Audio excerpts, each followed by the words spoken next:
Welcome to the Strategic Pursuit Podcast. I'm your host, Brandon Macias, and today we have a special guest. Her name is Nathalie LeFave. Nathalie, it is great to have you on the show. It's great to be here, Brandon. Thank you for inviting me to be on your show. Of course. Nathalie, I want to jump right into things. Some people know what you do today, but I want people to understand what the journey was that led you to where you are now. Yeah, so currently I help parents raise their kids with more connection and with more calm by managing their emotions. We all know us, and you probably can also experience that now that you're a new parent, Brandon, that how our children can easily sometimes trigger us. And in a moment of something simple, we can sense there's a shift happening with us, inside of us, and then we react. And most of us parents, afterwards, we regret how we reacted. And so, this journey, like as a parent, myself, I have three boys. They are now 18, 16, and almost 13. At the beginning of that journey, it was very, very challenging for me. And because I also chose the path of homeschooling, which meant I was with the boys all the time and trying to educate them about their school. And there's a lot of triggers that came up. And prior to that, I had already worked on myself quite a bit. Yeah, at the beginning of like my husband's and I's journey as a couple, I had already did a lot of therapy work. And so I thought like, oh, I'm good, right? I've done a lot of work on myself. And then when I was with the kids, it was very challenging and very painful. Every day I would wake up and say, today I'm going to be that calm mom. I'm not going to lose it. And by 9:30, 10 a.m. already, kids were in tears and I had reacted already. And so for me, it was difficult. And I'm like, okay, one day I woke up and I said, what is the common denominator? Because there were three of them and one of me. And with all three, there were challenges. So then that dawned on me that I was the common denominator.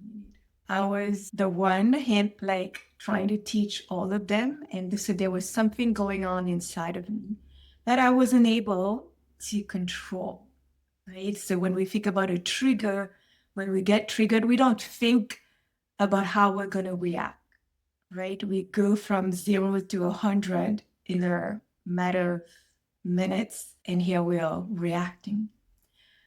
So when I realized, okay, that is the thing that's happening inside of me. It's not happening with them. Of course, the way I react then contributes to then how they behave because they're experiencing my anger, my frustration, my lashing out, and it doesn't feel safe to them. So then therefore they'll use behaviors because we know children, you have a baby doesn't have language, right? Maybe when the children gets a little bit older, they have some language. But when it comes to emotions, they can't really tell you how they're feeling. And so then children will use behaviors to communicate how they're feeling in a moment. That's what brought me on that journey to look at myself, to understand why am I getting so triggered all the time? I'm just trying to teach them. And that was my intention. I wanted to homeschool to give them the education that's going to be more in line with how they learn. But despite this being my intention, I found myself reacting in ways that later on, then I realized that I've learned this, right? This pattern of reaction. Also, I've learned this. Yeah, so a lot of introspection during the process of, I guess like you said, you thought you had everything figured out after all self-reflecting for so many years. And then you have three kids and it's like a huge curveball that you said, wait, do I have it all figured out? This is a whole different ball game, right? Okay, so I mean, at that point, What was constantly getting thrown at you that you decided to get, into helping other people with this? Yeah, so that led me to a journey. I learned about hypnotherapy, and I use that to also help myself to understand every time there's a reaction, there is a deeper belief underneath that reaction. Can you just explain what's hypnotherapy for anybody that doesn't know?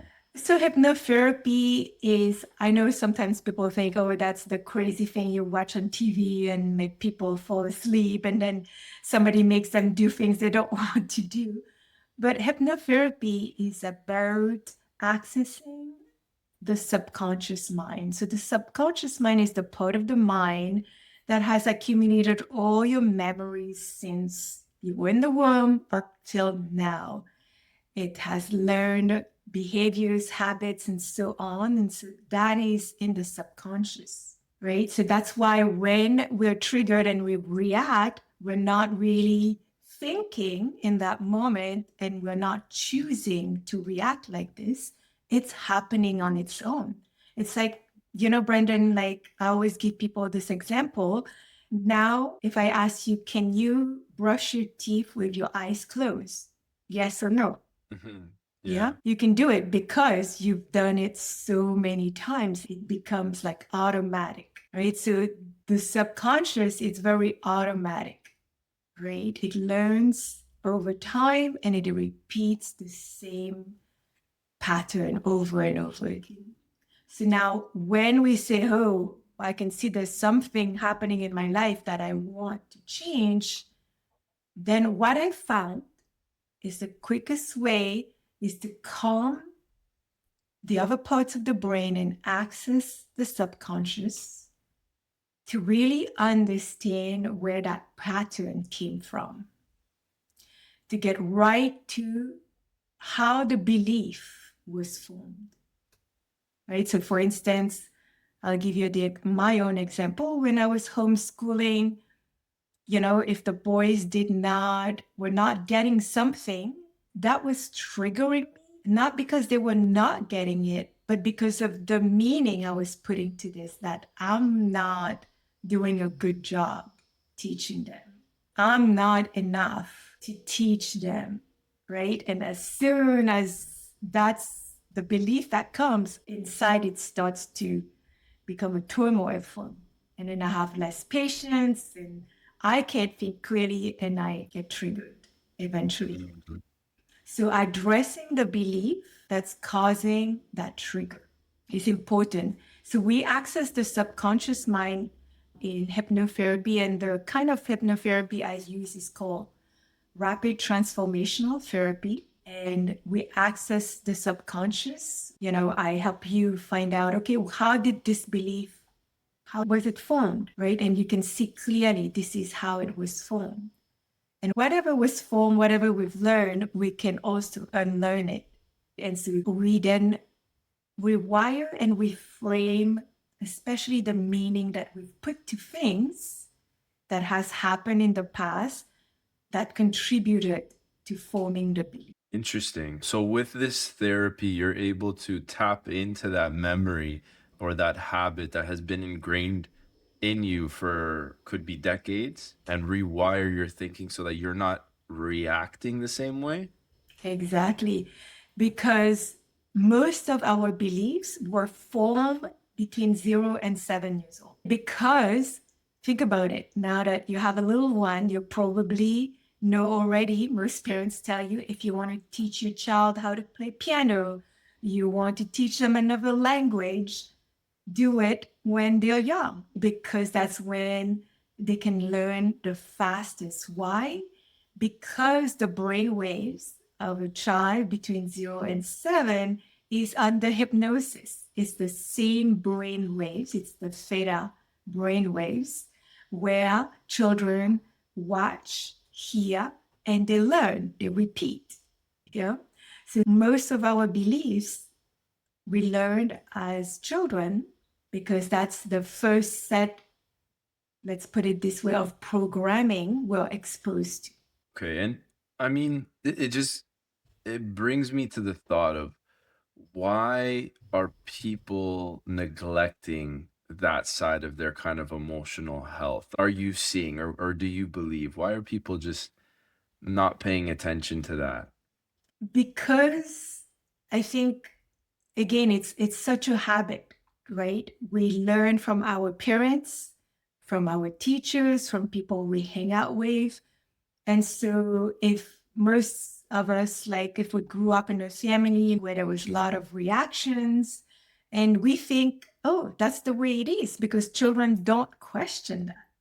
And I think that's the thing. If we think, oh, that's a normal thing, that's what parents do, yell at their kids, become aggressive towards their kids. And how many times I've heard parents say, yeah, that's what we did in the past, and that's the way to do it. So we don't question that. We think it's normal when it's actually not normal. And we're passing down even more pain and suffering, because then our children learn the same way.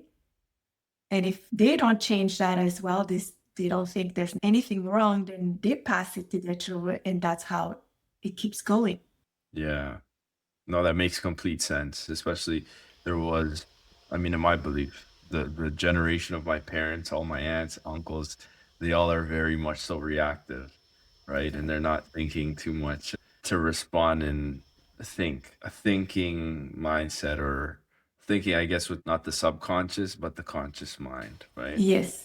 Yeah. Um, so respond instead of react, right? That's the goal. Yes. Uh, That's the goal. what does that look like? Let's say in a leadership role, somebody who's maybe owns a business or somebody who's in some sort of a leadership CEO, or maybe they're project managing. I can tell you it is the same for every role you're filling, whether you're a leader in your company, whether you're a parent, a teacher, the triggers when it happens, meaning something outside of you, somebody like your employee or a coworker did something, or your partner, and suddenly you can feel it from the inside, right? People were starting to like say, make my bloods boil or something, right? Or your throat starts to like clench with your teeth, because that's how your body is telling you you're triggered now. You've gotten triggered. The body tells you the signs right away. And when your body gives you those signs, when you start getting hot and you sigh, right, you're getting triggered. And that is the time to interrupt the patterns. Yeah. Okay. And so when you feel your body doing this, if you can, and again, it's a skill, just like anything else that you need to practice and then it gets easier, is to pause. And you can even name how you're feeling. I'm getting so frustrated with this person.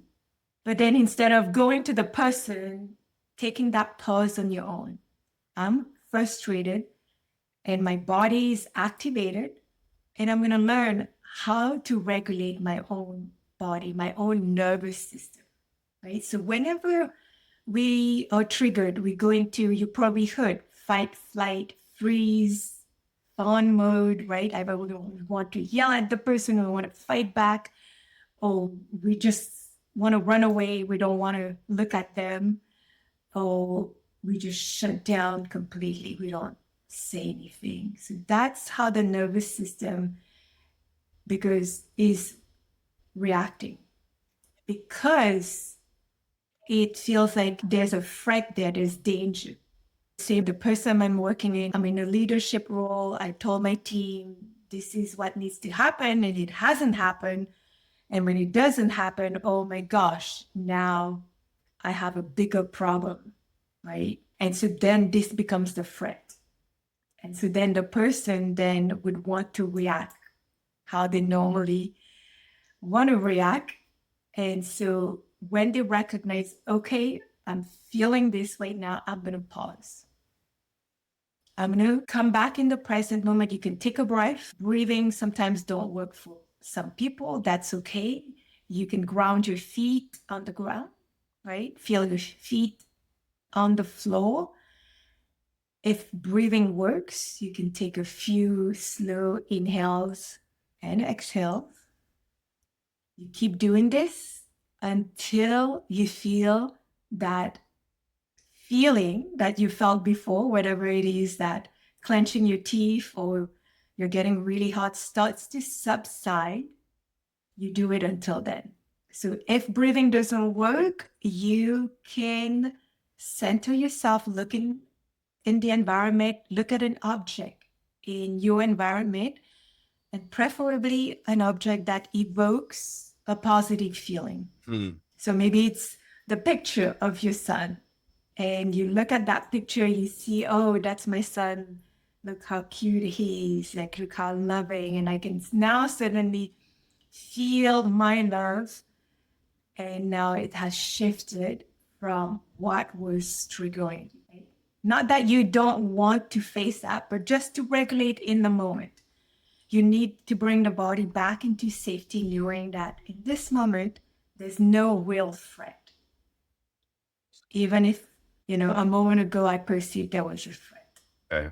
Okay. No, that I mean, Yeah, that's great advice because I could definitely relate to those moments of blood boiling and, you know, clenching of the throat. So just to reiterate, a nice deep breath or an object around or even just feeling your feet underneath you until that feeling subsides and you're a little bit more clear-minded before. exactly. Because now you're more clear minded. Mhm. And now you say, okay, let me see what has happened here.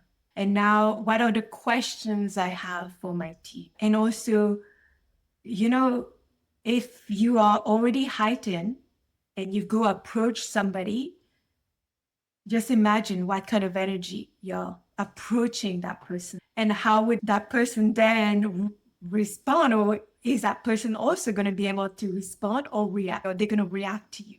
And if they react, that's when it's spiral out of control. And so if as a leader yourself, okay, this is how I want to respond, then taking that step is very important because now your system is more settled, you're more clear minded, and now you can approach this person from a place of curiosity, of more understanding, if you want. I know a lot of leaders or even a lot of people in general, they try to do a lot of people pleasing. And I think this is something that holds a lot of people back and they sacrifice a lot within themselves due to this. What do you recommend for that? Does that kind of all stem in that same, I guess, breaking that pattern? Yes, I know. And I'm still working on it. It's not as intense as before. I was the people pleaser, right? So the people pleaser gets developed in childhood because and maybe you're not seen. Maybe, people are not seeing what you're doing, or they don't pay attention to you as a child. Children are very smart, right? They'll do whatever they need to survive. So if I'm not getting attention for whatever reason, I'm going to say, I'm going to do something that will get me that attention. So maybe one day I made tea for my mom. And when I did that, oh my gosh, she was so happy. And then she started giving me attention. And then the next time, same thing. When I did something for my mom or even for somebody else, I get the attention. So then that must be the thing to do. So then we develop that pattern because we are needing attention. So therefore, in order to get the love, to get whatever I need, first I have to do something for you. And then I will see how that starts. Yeah, it's very Yeah. interesting. You know what comes to mind is friends that are older siblings within their family, friends who are middle children within their family, and then, the youngest, their family. I don't know, but they always tend to bond better with each other. And I don't know if that all stems back to, how they were as children, if sometimes the middle child doesn't feel like they get as much attention and love, and they grow up with some sort of a pattern, and they connect with each other because of the way I guess they're brought up. Yes, because the environment, right, dictates the experiences of a child. And then the child needs to find a way to accommodate that environment. What's going to help the child feel safe in the moment? What are you doing right now? I mean, for, letting go of something like that, for people pleasing, or maybe that self doubt that some people struggle with. What's some practical things that people can do? So again, like with all the work that I do, so I do the hypnotherapy, but I also do something called compassionate inquiry, which I don't know if you know Dr. Gabor Mate. He is a retired physician from the West Coast, from Vancouver, and he did this modality called compassionate inquiry. And so compassionate inquiry is to become curious again of, say, my pattern of people pleasing. Yeah. What is driving that? So we get curious. And again, it will also lead us to what is the belief? What do I believe about myself that caused me to engage in that pattern? Yeah. And so doing that kind of inquiry, that's what I would recommend people is to get curious and then to get to the root of it. Because once you understand why you're doing it, then you can take the next step to changing it. It's like if you knew something was wrong in the car, but you don't know what's wrong, and then you take it to the mechanic, they're going to ask you, what's wrong with it? Well, I don't know. Then now we have to troubleshoot in order to fix it. Once we know, okay, yeah, this is the engine that's not working, then we can go to work and fix the engine. So same thing with all our patterns, be it people pleasing, be it it's an addiction or whatever it is, it's to really understand what is this doing for me? What is it that it's trying to do for me? Are there any signs that an entrepreneur's nervous system is running the business because of this instead of their vision? Is there something that you can point out that you see more often than not? Yes, I think the most common one, maybe check it if you agree with me, is overworking, right? Once you own a business, the pattern is to just work, work, work. And there is a belief underneath that. If I don't work like 18 hours a day or whatever it is, what is my fear? What's going to happen? Yeah. So then now you can see the conditioning, right? So I grew up, same thing. My parents own a business and they were majority of the time was spent in the business. And at one point, the business and the family life was kind of intertwined. Hmm. And so I grew up in that environment. And that's the more you do, the better it Yeah. is. Right? The harder you work, that's what's gonna get you to eventually feel safe, whatever you would describe as safe, having enough money, whatever it is, right? The kind of life you think it's going to make you feel good. So if you have a pattern and you can see, like, think about a scale. When the scale is starting to dip, right? And then the other one is rising up, what are you giving more attention to? And I know entrepreneurship is not easy. That's why it's challenging, let's face it, because it's you're putting yourself out there, you are that person. But we're human beings, and there's other aspects of ourselves other than work. And everybody, probably can feel it, like when that scale is tipping, there's something there that you're giving more attention. And again, become curious about it. What's driving this? That's the question I always ask myself. What is driving this behavior? What do I believe about myself when I engage in that behavior? I'm not enough, so I need to work more. I need to study harder. I need to get better. There's nothing wrong with that. We actually want to grow and evolve, but when it's constant, right? Even when you've accomplished something You're like, okay, yeah, good. Now, what's the next thing? Like you jump from one to the other and it becomes constant. And I think that is what leads to burnout eventually because there's no rest. That was actually gonna be my next question, was about burnout. I wanna get your opinion on it. Is that caused by too much work, or do you think that's something as well, a little bit deeper within somebody? It can be a combination, right? And it's a nervous system that's constantly activated. If I don't do this, I'm not safe. And so therefore I need to do more. And it keeps driving. If there's a fear that keeps driving the doing or whatever it Mhm, is that you find yourself keep going and going, going because you don't feel safe, right? So, you have a baby, and I'm always going back to the baby. A baby feels safe when he or she feels close to the parents. There's warmth. When a baby cries, they're being attended to right away. And the parent is trying to figure out, okay, what is it that you're needing? We're right here. We're with you.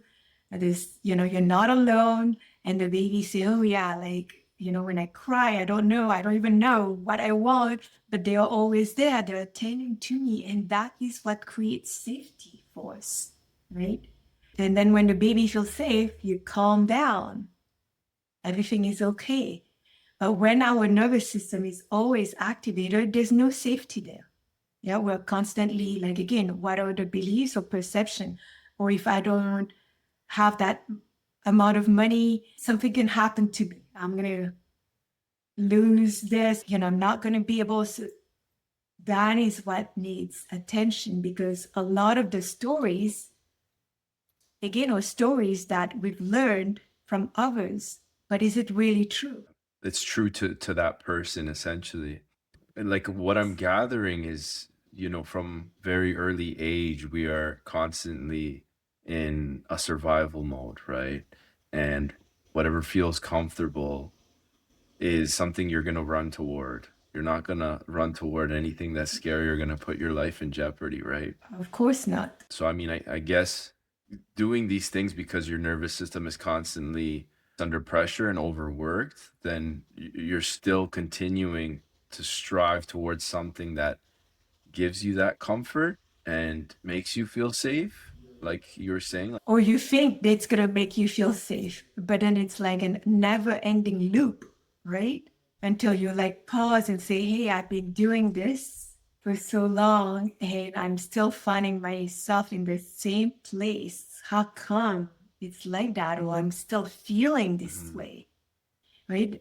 So many times, like people are going to give you examples like they thought, okay, if I have this business, it's going to make me mhm, happy, right? Whatever happy is. And then if I make that much money in my business, yeah, I'll feel great. And then if I have the house, that's what I want, or the car. But then they get there, they do it, right? And still, they can feel there's still a void inside. It did not fill that void, no matter how much they have accomplished. And so, why is that? Because there's a perception if I do this and I get this, I'm going to feel good inside. But that's not the case. yeah, absolutely. I wanna talk just before we end a little bit about trauma, because I think a lot of this goes back to trauma for some people, right? For some people, yes. And yeah, a lot of it is relational trauma because we grow up in a family and how we relate to each other. And again, what I was explaining to you, there are generational trauma that's been passed down for years and years and that we didn't question, right? Like things like, you know, with the kids, like corporal punishment. Like that was back in the days when I was growing up, that was something that a lot of people were doing and it wasn't questioned. And they didn't stop that until recently, where they say, hey, now the research shows that when you aggressively hurt your kids like this, it actually really causes them to become very fearful and hypervigilant later on in life, right? So we didn't have that Mhm. understanding. And so, again, like when we start to reflect on ourselves, and don't get me wrong, I'm not here to blame parents or grandparents or the older generation, but I think as we evolve as a human, we can reflect on, okay, what is it that we experience as a child that makes me shy today, that makes me scared to show myself to the world, that makes me scared to speak up what I want to say. Yeah. And then you can see, like, okay, yeah, those are the things like I was sharing with you in hypnotherapy. You can see and the memories that comes up. Okay, those are the series of things that I've experienced that made me believe that I shouldn't go out there and be myself, that showing myself is not safe because I can get yelled at, I can get criticized, I can be told I'm no good. And let's face it, a lot of these things I've experienced. And on my own journey as an entrepreneur, yeah, I had to face all these things that a lot of it came down to I didn't feel good Mm. enough. I was telling you at the beginning, as a parent, I resisted helping parents because I'm like, me, I've made all the mistakes that you could imagine with my kids because there was a lot of shame to that. And I had to work through this to be able to say, hey, yeah, I understand you as a parent because I've lived this too. I know what that's like. And there's no shame because we're all learning on this journey. So yeah, a lot of the trauma is described not about the thing that happened, but how you internalize what has happened to you. Yeah. A, a lot of introspection, it seems like. So, I mean, I feel like a lot of people, especially entrepreneurs, if they are or even parents, if they're feeling overwhelmed or even just going through difficult situations, that's fine because there's growth that's involved with that. But at a certain point, you have to do some introspection and look within yourself and see how to go from this, right? And be better, right? Mhm. Definitely, because, until we can pause and see ourselves more clearly, right, then that's what allows us to grow. It's part of growth, right? You need to pause and see what's happening and understand yourself, and then you can move forward even with more clarity. And it's a process, right? Sometimes people think transformation, it's a one-time thing and it's Yeah. done. It's not. It's like it's layers, yeah. And because you have to work with your nervous system, you can't push through it because your nervous system say, "Hey, heck no, I'm not doing this." You have to build that safety within yourself. And when you feel safe to do one thing, you do it. And then that allows you to go to the next thing and then to the next thing. Yeah. That's amazing advice, Natalie. I want you to leave the audience with maybe a habit that can help them become a little bit more emotionally resilient. I know you gave one with, when you are feeling overwhelmed, the breathing and being grounded and maybe looking at something, but calming yourself down before you make or react. Is there something else that's a good habit that people can take away? Yes, and as a parent and an entrepreneur, a business owner, I work for myself and I know how hectic that life can be. If you're a parent or you're a business owner, is to take some time for yourself. And for me, it's first thing in the morning before everybody wakes up. And so I take some time to do something that I like. Of course, I teach yoga as well and I practice yoga. I do that. I sometimes like to go out for a run. I get the fresh air, I get the warmth. Now it's the summer, I go for a swim and I love the water. So it's find what works for you, what helps you feel good. And after you've done whatever it is that works for you, you feel like, I feel more energized. Now I can go and take care of my kids. Now I can work on my business because I've taken care of myself, first thing. I've given to myself. Remember that analogy on the airplane. Put your oxygen mask on first before you put it on your Yeah. child. And that I can't recommend it enough as a parent, but also working for myself to give to myself first before I go out and give to others. Yeah, I can't agree more. That's amazing advice. Natalie, I want to thank you for coming on the show and sharing all of this great information and being so transparent with everybody. But let everybody know, where is the best place to reach you. I'll also put it in the show notes. And what other services do you help people with? Because I think there's a lot of people who could benefit. Yeah, you can reach me on my website. You've gone to it. It's natalielefave.com. You can reach me on Facebook. That's where I'm more active, Nathalie LeFave. You can send me an email, or if you're on Facebook, you can send me a DM.